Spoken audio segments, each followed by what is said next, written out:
Everybody, this is James. James make $15 an hour, work 8 hours a day, 5 days a week. That's equivalent to $120 a day, $600 a week, $1,200 every 2 weeks if you get paid bi-weekly. Ladies and gentlemen, does this look familiar? This is most people's story.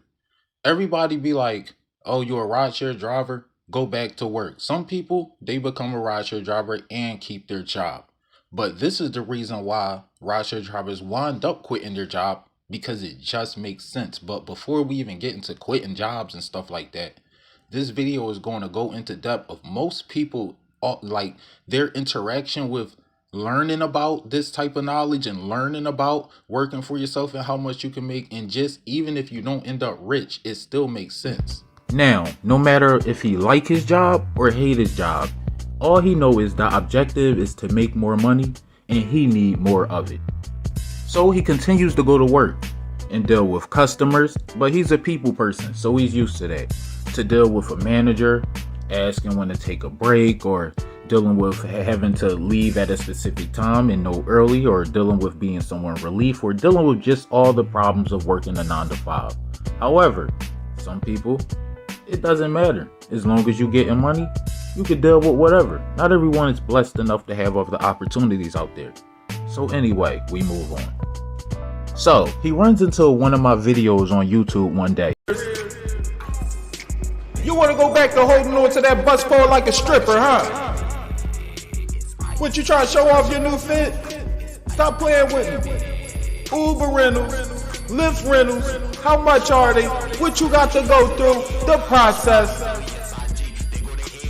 Oh, you want to go back to selling feet pictures for $40 online, huh, Ma? Do your thing.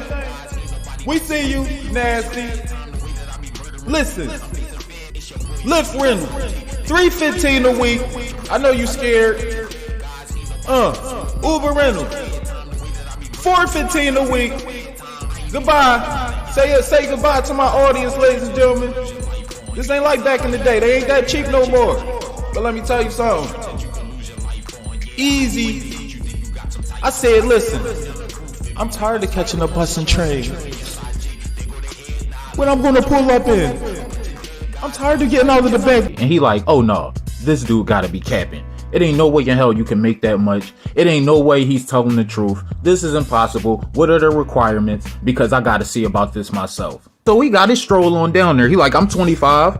I got my ID. I had my driver's license for a year. So let me see if he capping or not. So the lady walk over to him and she like, Mira, ven aquí, put your shirt on. Go on the app and you just fill out the application right there on sign up to drive. Make sure you use the referral code and you can get $3,100 for your first 180 rides. He like, I don't gotta go home. I just did it in the bathroom. I just signed up, made sure I used that code. So I got some more questions for you real quick.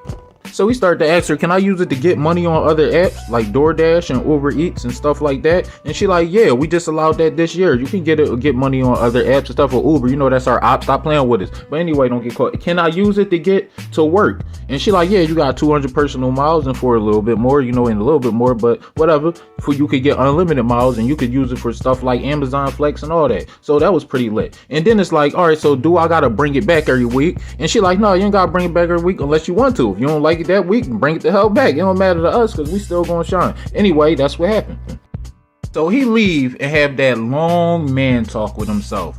Yo, man, I could grab day car and that 3,100 that I can make from that, I could use that to get my own well when I bring that joint back, and then I could just use that to do the other apps after I made my bread with them, or I could keep driving with them, use day car, get my own well, keep making money after I get my well, or I could quit my job or keep my job and make more money on the side. You know, that long talk. Long story short, my man got signed up. He got a will the next week. They took that $250 down deposit off of the card. Boom. So if he bring it back, he get that back. And now he on the road. Now, boom. The truth is, whether you got a job, don't got a job, you do this before work or after work, all he know is finally time really is money. Now, whether he know the ins and outs, the goods or bads, whatever, he'll learn on the way. But in 15, 20 minutes, he drove his neighbor around the corner and made $950. And if he do this for as long as he want to, well, up to 12 hours, he'll be one happy man. So James work at a hotel, mopping pee off the floor, cleaning dookie off the wall, and trying to get his shit together in life at the same damn time. He also finds drugs sometimes, and unfortunately, since he don't make that much, he gotta wind up selling those drugs to some of the people. All right, I'm joking. This is going too far. Now, he like his job, oddly enough. But the thing is, he been doing rideshare lately, and for the past week, he done made in rideshare every 2 days what he make his paycheck. So he been thinking, should he continue working at that job, or should he move on and try to work for himself? So the best game you could get is from a chick, especially about security in life. So he like, yo, what you think about it? And she like, why would you quit your job? You getting 2 paychecks, you getting one on the legit, and you get your taxes back, and the other one you gonna be paying taxes. Like, don't quit your job, stay doing what you do, and you a hustler. So they go on the DoorDash date, I'm saying, end it off, make each other useful, might as well make bread together.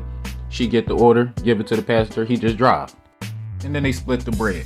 Next day, he went back to cleaning up that doodle, cleaning up that vomit off the floor, and changing them dirty sheets and stuff. And then after work, he went, and did his rideshare, did his little Lyft and Uber and all that. And now he's starting to realize, I say a month is going by, that he's making more doing rideshare than his full-time job.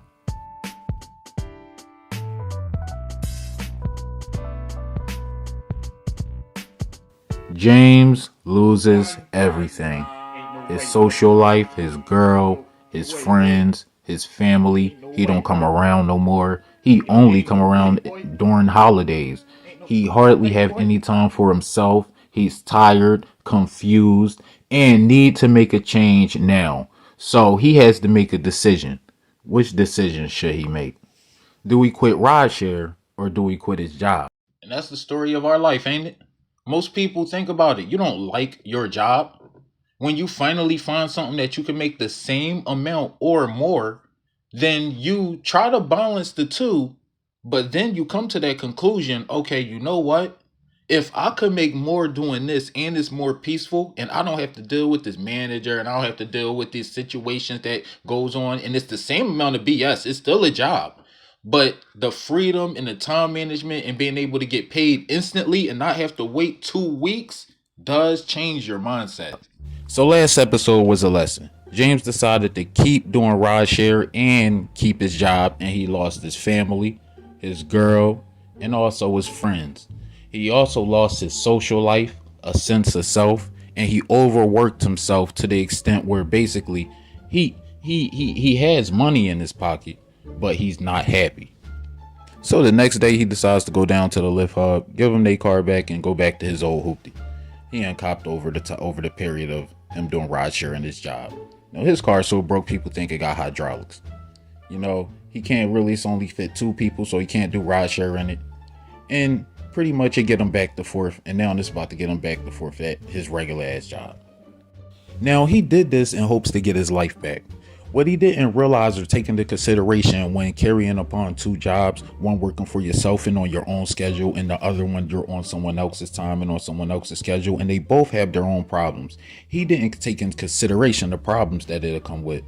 It just wasn't worth it. Spending all that time, driving around on the road, then going to work and not having no time to yourself and your family or your friends, it just wasn't worth it. And money was the root of all evil in this situation. So now he goes and tries to get his social life back, or whatever's left of it.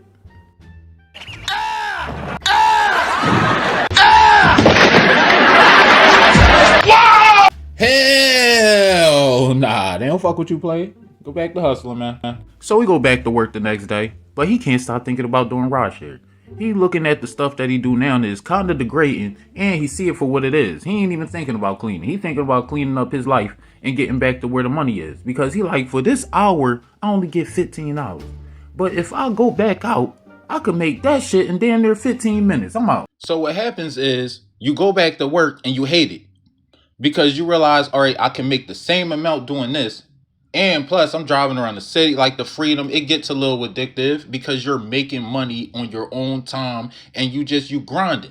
And then you go back to the workforce and you stuck in this cubicle or this place and you just tired of the people and you gotta work with them and you gotta do this and you gotta do it. It's work. I've been working for 16 years straight. Trust me, I know. 6 different establishments, high end, very busy, very productive establishments, quality and quantity type of food. I know. Lord, if you want me to quit this job and go back to doing Lyft, please give me a sign. Lift your soul up, brother, and lift your ass up out of that forsaken place. Pastor done slipped up and told that to the wrong person. Now James got a battery pack in his bag bigger than before. You see, he already tried doing both and that ain't work. He made a lot of money but lost everything. So then he quit doing Lyft, the one that made the most money, and went back to his job, but his job ain't pay enough. And it came with a whole lot of drama that he ain't want to deal with. He snapped on his boss on purpose. Why the fuck am I coming in this job and y'all ain't got enough workers coming in here to be able to help me out to doing the goddamn job and y'all don't even pay me enough to do? He called the cops. I think he went a little too far. But anyway, off to the hub he went. I mean, he couldn't wait. He jetted in there, got his keys, got the hell on up out of here the same week. My man had a boost of confidence and everything. Hey yo, Ma! Stop playing with me, girl. This skinny ass legs. Where you running to? Damn near 2 months down the line, he had moved out of his stink ass apartment in Philly into a nice luxury joint, and he started recording music and everything. He was getting money. Next thing you know, his song went viral, and my man ended up super famous, never had to drop again. Psych! He was still broke. Ain't no easy way out, you gotta hustle. And now you realize that you got a gambling addiction. Yup, Uber, Lyft, DoorDash, Uber Eats, you start to do all the food deliveries, you start to do all the stuff that pays you instantly. You get addicted to getting paid instantly. Who wouldn't? You used to wait in a week or 2 weeks for your paycheck, and now you're like, wait, I could get paid instantly, do taxes quarterly, and do different things like that. I didn't know about that whole nother world. So now you like, it's a lifestyle now. You like, well, I can now, if I got a bill on that day, I can literally work this day, work that many hours on my own time. It gets addictive, and you can't blame people for feeling that type of way. We all hate working, period. We hate doing Uber. We hate doing McDonald's. We hate doing wherever we work. We hate flipping burger. We hate doing wherever we work. Nobody like working, period. We all want to build a business. You know what I'm saying? And the good thing about Uber and Lyft and DoorDash and stuff like that is the whole point is to be in the car. It's car related. You can wind up getting another car, putting that shit on Toro. Now that car make you money. That car make you $50 a day. Now that $50 a day, you building an empire. You get 3-4 cars now. You feel what I'm saying? It just makes sense to try to get out of the work world, period. However way you, as easy as possible, however easy as possible, you can do it. So you got your own car, you could bank. If you gotta use a rental, you gotta think. But I will tell you this though, man. Everybody trying to get out of the rat race. Then I would continue with the food delivery side of this and create another cartoon for that, or adapt to the cartoon I already made for it. But at the end of the day, this is just about bringing to the attention and the awareness of what this does to the mind of the people. These apps, then you become complaining about the apps. Now you learn the negative effects of doing Uber and DoorDash. Then you learn about all the bad things. You learn about all the good things. You learn about everything of these apps, and you realize that it's all the same shit. Nobody is winning. We're not winning. We just trying our best to win.